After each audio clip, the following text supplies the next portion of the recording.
Hey, this is Paul Banis with GreatDad.com, the website for fathers because dads don't always think like moms. And if you're just tuning in, Great Dad Talks is a series of weekly conversations with new and more experienced fathers, all with a point of view on modern parenting. And as a coach, I'm just always fascinated to hear how men are evolving in this role as dads, because there's just been a revolution happening over the last 20, 30 years about modern parenting and how it increasingly includes full-on fathering as a very more important element than it did certainly a couple generations ago.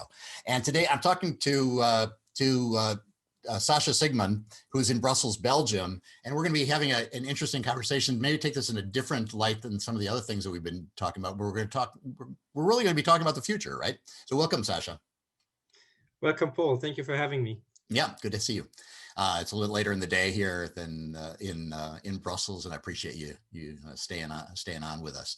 So you've got a 2.5-year-old daughter, and so you're just a young dad. And what I want to first of all talk about is maybe just give us some thoughts of that you have of what her future is going to look like in terms of the world. What your top line concerns. Yeah, well, obviously I hope for the best for her. like every dad, you want your daughter, your little princess, to grow up happily ever after in a certain way. At the same time, of course, there are a lot of developments going on globally, like, well, not speaking about the pandemic right now, but climate change, the West, let's say, if I talk about it like that, in a little bit of maybe decrease or decline in contrast to maybe Asian nations, so economic things that might have migration, all the things that are related to it. So there's a lot more uncertainty when it comes to the future, I feel, when you compare it, let's say, to our youth in the whenever it was, 70s, 80s. Let's don't talk about it.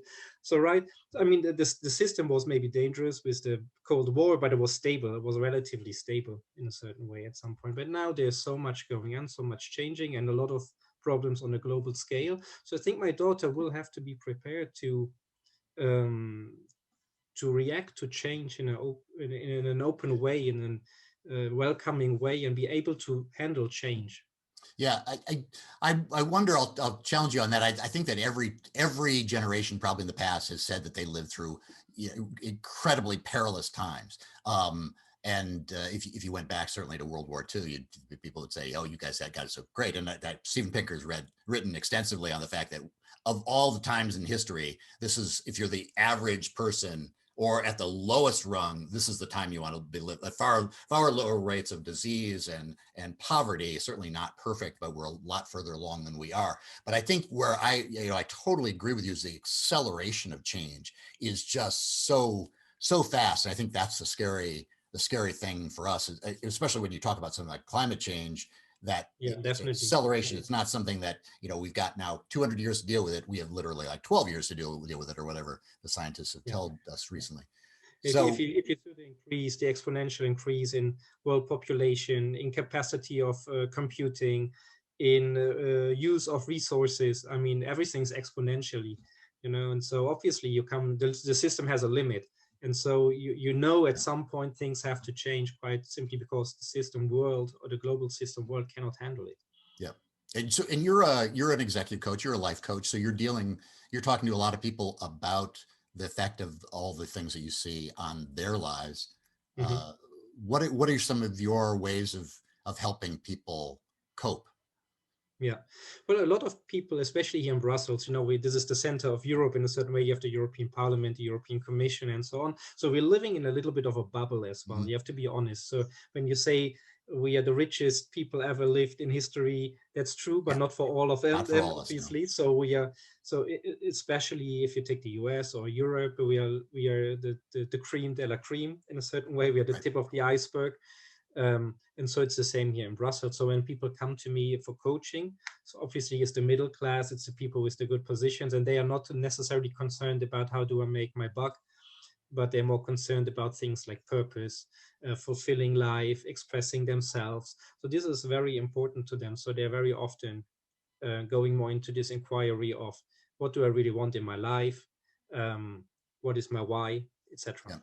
Yeah. Yeah, well, you're really lucky in Europe to be a lot more focused on those intrinsic values than we are in America. We're so conditioned to really think of what I'd call the old-fashioned paradigm. That happiness comes through success rather than success comes through happiness. Yeah. And Yeah. But yeah, you're right. I mean, I would like to agree with you, but obviously there's enough people in Europe that think the same yeah, way. that's You know, true. I mean, this is why they ended up in the commission. Maybe they had some nice motives in the beginning of being making the world or Europe a better place, but they also go because they know it's a nice salary. Yeah? You don't Yeah, have to be naive yeah. about that. But in terms So, of definitely the social benefits in Europe, there's a little bit more freedom to not necessarily be focused on just how you can pay for your health insurance or whatever the issue of the day is here in America. So back to the kids and the future of the kids, because you and I had a little bit of a pre-conversation on some of the big factors. One of them being artificial intelligence, which you're not an expert in artificial intelligence, but you have done a lot of thinking on the effect of artificial intelligence on society. What do you think the future holds in store for your 2.5-year-old daughter that way? well, there's a lot. Obviously, there's a lot Yes. because well, there are so many levels to that. But I mean, just the fact that you have now deep learning and artificial intelligence and machines learning by themselves. You know, most people think that will only influence like autonomous driving, and so the cab drivers will perish and the truck drivers will perish. But But I I'm mean, not a truck driver, so. because I'm not a truck driver, I don't care. It's will the cashier at the supermarket that will disappear. So it's only the basic jobs, and I think this is a very wrong perception because, for example, lawyers buying a house, the contracting, all this is very simple things based on law and rules, and artificial intelligence is perfectly able to do that. So a lot of accounting, a lot of legal stuff and other jobs, they will disappear too. And if you think about that, we are talking about the majority of jobs uh, actually that could be gone. And then you wonder what are these people are going to do Yeah, because we have not been educated. right. Actually, we have been growing up in an educational system based on the 19th century, preparing you for jobs of the 20th century, but we have the technology of the 21st century. So even if now everybody would get a basic income, like some countries in Europe have been discussing about that idea, the people wouldn't know what to do. They would party for 3 weeks and drink and say how great, and then probably they would go out on the street and have riots because they would be bored because we have not learned actually to live in a society without work. Yeah, Um, without a why. Without a why, you know, Yeah, what will be your purpose? Why? What will be the reason for your living if there is no work yeah, or less work? less work. So the challenge will be, or you have to ask yourself the question: what kind of jobs might remain? What will still be done by humans or could be done by humans? And how can you prepare your child, your daughter, in such a for such a world? And what I found very interesting for, or what I think is, because I'm a coach, obviously I work with people on behavior, on beliefs, on perception, is to work more on the human, on the self-awareness uh, level, in order to allow them to cope with that kind of change and to reflect on it, Yeah, and not to be in a reactive mode and being chased by the change. yeah, yeah. I really think your point is so important for fathers and everybody who's not totally aware of how pervasive artificial intelligence is going to be and how many jobs that we take for granted. I mean, I think one of the ones that was really striking to me was in radiology and in looking at X-rays. For a long time, that was outsourced to India, so they could find cheaper radiologists in India to examine a an X-ray than they could in the United States. And everybody's like, "Oh, that's horrible," they're sending it to India. But that same type of analysis can be done by AI with increasing processing possibility way faster than any radiologist in India or the United States or Europe. And it's every one of those jobs that require massive computing power and discernment that used to be only available in the human brain that's now available to us in machines. It's really frightening. But back to your point about finding your why, I mean, because that ties in a lot with what choices you would make for careers, is how early could you imagine somebody sitting down and trying to think about what their why is?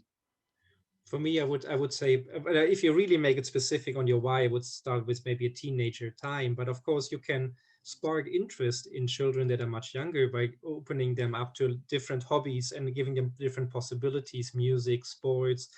So allowing them to get input, allowing them to try out things, trying to figure out what they are good at, what they like, Hmm. what motivates them. So I think there's a lot you can do in the early stages of childhood. And then obviously, okay, when you get into school and you become a teenager to the end of your school life and so on, that might become interesting to think about, okay, what is then the situation you're living in? Obviously, you have to see at what time that is. And then to see, okay, what are your interests? What are your strengths? What are significant opportunities for you? I mean, this is a little bit the idea to find something that you're good at, that you love or like. I mean, you don't have always to talk about passion. I mean, there's always this, you have to find your passion Right, and your right, right. purpose. But maybe your sense of interest, things you're interested in and that you like to do, and then that you're good at, and then to see what are significant opportunities for you to to work or to live in that area. Yeah. Well, I've got a 17 and a 21-year-old, so I've been thinking a lot about this because a lot of people, the first time they think about their why, at least in the United States, is when they have to do college application essays, because that now differentiates the kids. It used to be, sports trophies or play the piano or, major activities that they did. And for a while there was, I guess it was work and other types of things. But more and more they're looking at kids to have determined what their why is, so that their story sounds like it's more a part of a fabric of experiences that are intrinsic to who that person is, and that they're going to be self-motivated to follow that passion rather than, check off sports captain, check off in the theater Yeah. play or whatever. And I find that just really fascinating, because that's not the way I looked at life when I was getting out of school. I had not a clue. And I No. wonder, there's always that conversation about kids. Like, do you let them enjoy their naivete for as long as possible and let them be kids? But when is that point where you're transitioning, or does transition happen all along? That's usually what parents do, is they layer on more and more responsibility, more and more wisdom, so Mm. that they can get to this point of transition. But this question of the why is really interesting in terms of when that happens. But you're a coach, so I think you will do it in your coaching as well. I mean, you can show maybe the options or the doors, but obviously you can maybe even try to open the door for them, but they have to go through it, right? So I think it's the same with your kids. I mean, um, Yeah, that's such a good point. everybody wants to change. Nobody wants to be changed. So the more you push, the more resistance you're going to get. So I think it's important to just have an open hearted discussion with your kids and explaining them why you think what you're thinking. And maybe at that point they don't see it, and it's they're right, they're young, and they think, okay, Dad, come on, Yeah, take it another easy. YouTube video to watch. Yeah, leave me alone, I'm gonna be a TikTok star. Yeah, yeah. um, um, okay then, maybe it's not the right time, and maybe then you have to say, okay, I'm there if you want to talk later on, and you do your best, you offer, and then well, they either take it or they don't. And I know it's hard to say, because if you're dead, obviously you're deeply involved and passionate about it, but I think you cannot force somebody in about what you think is the best for them on top, and you don't know, Oh, probably definitely. maybe. Yeah. Yeah. I'm with you there. Though I think the college application process in the United States is going to force them into that thinking. Mm. And that's why I'm interested in it, because it's less of at least in the case of my kids, less me telling them to do that than helping them prepare for the moment where they sit down with that empty sheet of paper and they have to start now from scratch doing that, rather than having let it sink in for a while. Yeah. I think it's more to prepare them to be able to do Yeah, that, exactly. rather than telling them, go this way, go that way, Yeah. that's right, that's wrong. And we talked about it before. It's like but in schools, I think it's more about meta learning. So in a way, it's learn how to learn. And here it also, let's say, allow them to be able to reflect on themselves, to teach them how to learn about themselves and reflect about themselves, so that at some point when it's necessary, or they feel it's necessary, they have the mental, emotional capacity to have this reflection, and to do, or to have coaching, or to have training, and to get help maybe, and or to do it by themselves and get the white sheet of paper and do it. But in order to do that, you have to prepare them. You have to, I think you have to to support them growing into whole adults in a certain way with a capacity to reflect on themselves. Yeah, I think that's being done better now than it used to be, but not nearly enough. We don't talk about the self. We talk about professional preparation or formation, but we don't talk about that deeper, knowing yourself type of attitude. Yeah, which is I think it's really a challenge for people, for a lot of people, to even develop that vocabulary around some of these issues, around feelings and emotions and the deeper self. As a coach, I'm sure you deal with this a lot. Is just a lot of people resist the idea. They don't want to get into some of these. Well, either you have the people that think there are no emotions, so they try to suppress them, or you have the other end, the people that think they are their emotions, and so it's the question, are you having emotions, or are your emotions having you a little bit, this kind of thing. So yes, obviously that's a topic. So for me, this is part that should be taught in school. Huh? What are emotions, how to identify emotions, how to label them, name them already. And then at some point, okay, to be, well, how maybe can I not even say control, how can I live with them, how can I manage them, what are they telling me?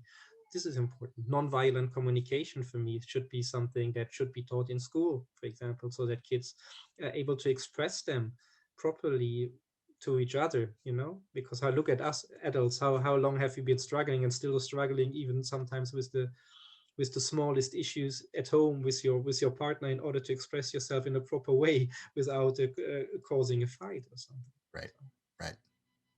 So what other challenges do you see in the future for that generation? We touched on artificial intelligence. Yeah.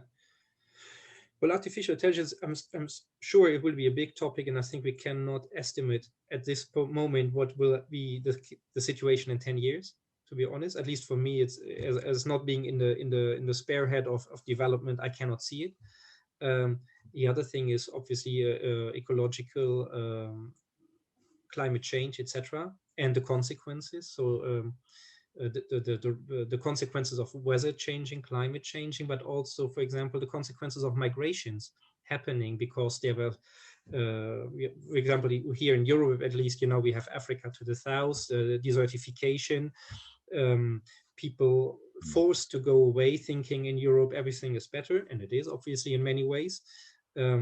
Trying to take boats over the Mediterranean. You have Central Asia, Afghanistan still in turmoil, etc. So I think there will a lot of things that there will come with that as a consequence. I think for me, these are two other big topics. Will be definitely the ecological side. If we don't find a way to reduce our carbon footprint very quickly, because it will impact our life quality. And then, I mean, we're still living in nation states while we facing very global problems. So we are always running a little bit behind. It was a bit same with the pandemic now again in the beginning. It's a little bit the same with climate change. So it's not clear to me in how far the nation state and can survive or will survive, and if it will maybe cause again more hot wars in a certain way.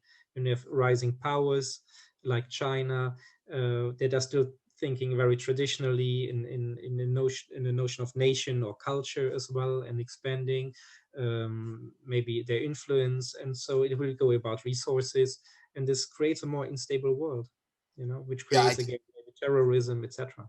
Yeah, I think we're not thinking fast enough. Again, back to the acceleration of change. We're still living in paradigms that are 20, 30 years old. In a lot of ways in America, we still live in a kind of a Cold War paradigm. We've kind of shifted our focus from Russia to China now, but it's still kind of that same type of thinking. And I think it's not very imaginative in terms of what the challenges will be in the future. What do you think? Sorry, go ahead. No, I just wanted to give an example. I mean, if you think about the migration, as I was speaking about Africa, millions of people trying to get to Europe. I mean, the basic idea is, for example, we have the European Union, they are subsidizing the farmers, obviously, in Europe as well. So we have an overproduction in milk, in the European Union. We produce more milk than we can actually drink. So what are we doing? We're exporting it to Africa. So we are destroying the economies there, which makes the people fleeing to Europe, and so on. So we need actually military boats in the Mediterranean to prevent the people coming over. And when the ones that come over, we have to take care of. So actually, I think we are actually paying probably 5 or 6 or 10 euros per liter milk. If you consider all the costs involved, we are subsidizing the milk because we want our farmers to survive. Then we destroy the markets. We have the people fleeing. We have the boats in the Mediterranean. And so it's a chain reaction of, and I think we are thinking if we think this is an African problem, for example, I think we think too short. Yeah, because it's not an African problem, it's a human problem. Yeah, but it's a problem with democracy. I mean, even if you believe that we're the best of all possible systems, we are not very good at long-term planning. It would be better if we had a king or an emperor to kind of just, distill things. Yeah, well, being German by origin, I have to say this is always a kind of critical subject, because we tried that out 70, 80 years ago. He called himself the Führer, not the king, but it didn't really turn out that well neither. So the problem for me is not the democracy. The problem is that we have now career politicians, and they think more about the next election than they think about their country. So it is a short-term thinking that is in a democracy. In America, that there's a lot of people fleeing to the idea of a totalitarian regime or dictatorship being an attractive option, just for that reason, that they think that democracy can't solve these problems because it's too beholden to short-term interests or moneyed interests or whatever. Versus it's more a problem of our times and our politicians rather than of the system, to be honest. Because I know I'm a very big believer in democracy. I just know that there are a lot of people who don't trust it to be be the best of all bad choices. Yeah, the best of all bad options. Yeah.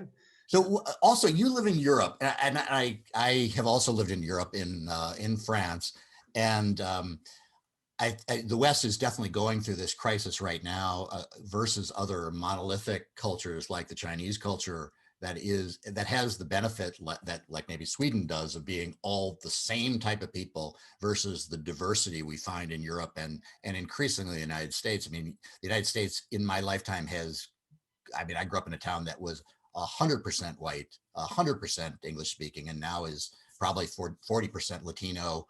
It's a flourishing community and very happy in its diversity, but there are challenges of that diversity versus the monolithic nature of other cultures where everybody is,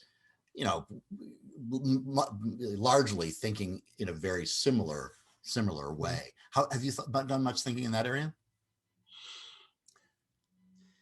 Not really. I think again the problem is more the mindset. Because if I compare the Europe to the US, I always find that the migrants going to the US, they are proud to become US citizens. Well, most of them. It's my impression as an outsider. So they identify, they sing your anthem, they stand up for the flag, whatever. They try to learn English. While if I look, for example, to Germany or Europe, we have a lot of, for example, communities living in Europe. They don't want to integrate. Okay, they're actually looking down on. They use the system, but they're looking down at you. At least that's the impression that you get. They don't want to integrate, and they don't say, "Okay, I'm proud to be French or proud to be German or European." So they come, they because the living is better, but they're not becoming part of the culture, and I think that is a big problem for me. So I think that.